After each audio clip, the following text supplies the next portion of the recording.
朋友们好，50鱼缸养鸿运当头，孔雀鱼打卡第3周。上周清理了鱼缸里的竹节草，清理了水草后的鱼缸显得比较空，同时发现只养孔雀鱼的鱼缸有些单调，所以决定买一点观赏虾，给鱼缸多一些点缀，顺便除水藻。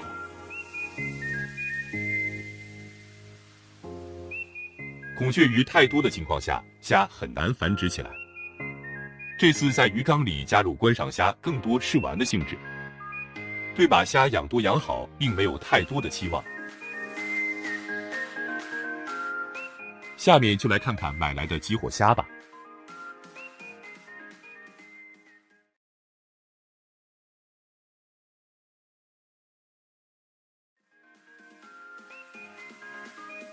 这次一共只买了20只激活虾。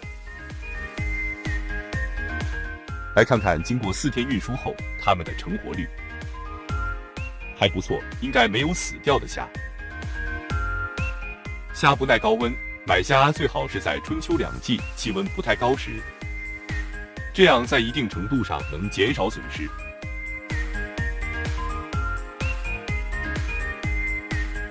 先来给激活虾过温。通常给虾过温是将买到的虾不拆塑料包装，直接放鱼缸里，包装袋内的水温慢慢就和鱼缸水温相同了。这一次并不想马上合缸，所以采用室温给虾过温的方法，也就是把虾拆袋后直接放在小鱼缸里。经过长时间的放置后，小鱼缸的水温就会和室温差不多了。而在通常情况下，室内所有鱼缸的水温是基本相同的，这就变相完成了合缸前的过温准备。当然，如果鱼缸有做温控，室温过温的方法就不适合了。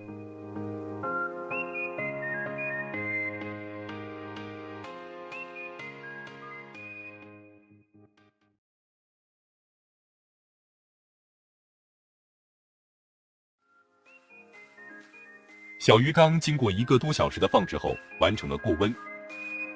接下来给激活虾过水。过水就是分多次，少量给小鱼缸补水。所补的水在买虾之前就要养好，将来也要用这种养好的水来养虾，或者和我一样，直接用鱼缸里的老水。每次补水后都要间隔一段时间。个人感觉过水至少补水6次以上，每次间隔半小时左右。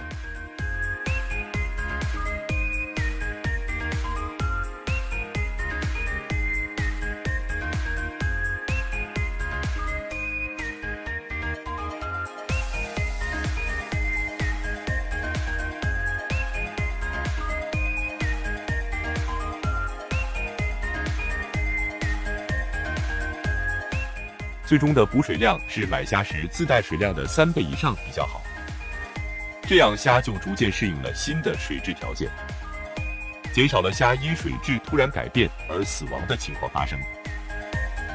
就演示到这里吧，过水很简单，只是要有些耐心。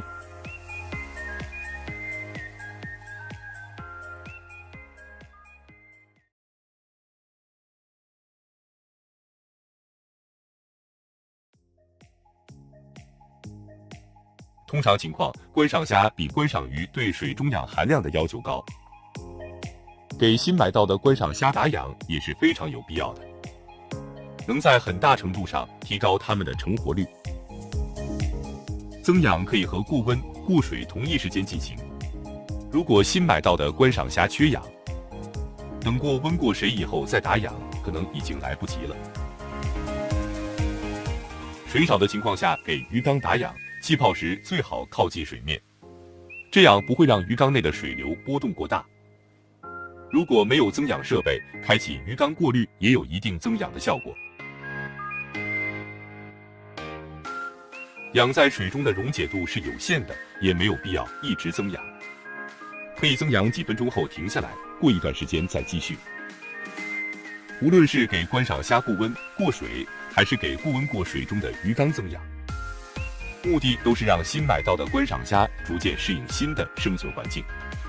避免它们出现应激反应而死掉。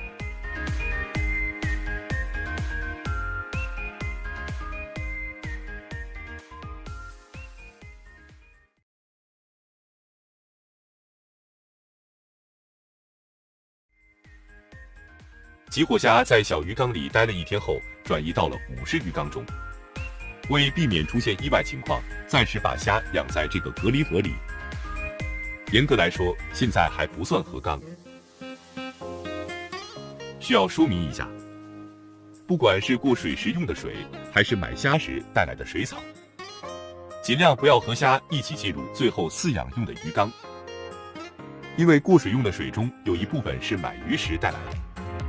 运输过程会产生一些有害物质，有可能存在安全隐患，而水草中可能会带有一些杂螺，多数情况也是我们所不需要的。即使要留下水草，也最好经过消杀处理后再用。来看一下养在隔离盒里的集火虾，大部分还是比较健康的，也有个别死亡的。这里有一只死掉的虾，正在被苹果螺分食。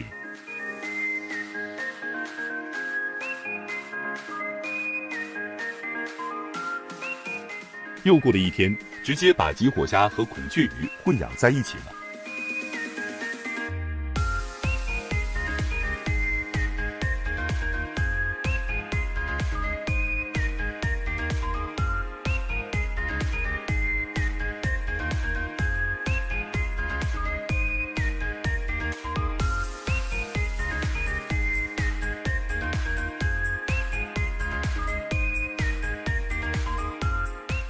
在鱼缸里，孔雀鱼属于上层鱼。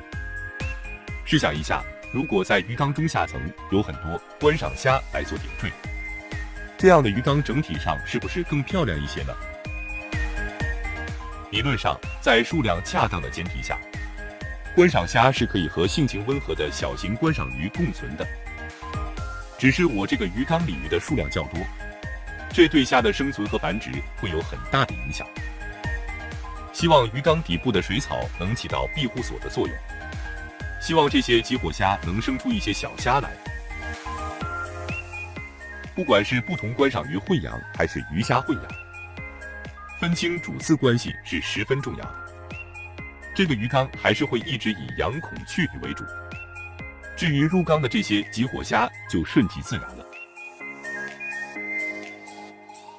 就到这里吧。